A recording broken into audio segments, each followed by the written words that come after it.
মেধাবী ছাত্র যার খুব মাথার ব্রেন, যে 1 নাম্বার হয়, তাকে যদি বলা হয় যে কালকে তোমার পরীক্ষা, সে কিন্তু পারবে না।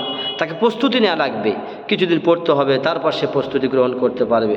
ঠিক তেমনি আল্লাহ তাবারক তাআলা আমাদের পরীক্ষা স্বরূপ পাঠিয়েছেন, কিন্তু আমাদের আগে থাকতে বলে দিয়েছেন পরীক্ষা যদি কোশ্চেন, কালকে ধরুন ইতিহাস পরীক্ষা, আজকের আপনি কোশ্চেন পেয়ে গেলেন, যদি কোশ্চেন পেয়ে যান তাহলে তো আপনার পরীক্ষা ভালো হবেই। ঠিক তেমনি আল্লাহ তাবারক তাআলা আমাদের কোশ্চেন দিয়ে দিয়েছেন। কি কোশ্চেন? আমাদের কোশ্চেন দিয়ে দিয়েছেন। নামাজ পড়তে হবে, রোজা করতে হবে, হজ করতে হবে, যাকাত দিতে হবে, দান খয়রাত করতে হবে, ঈমান, আল্লাহর প্রতি বিশ্বাস।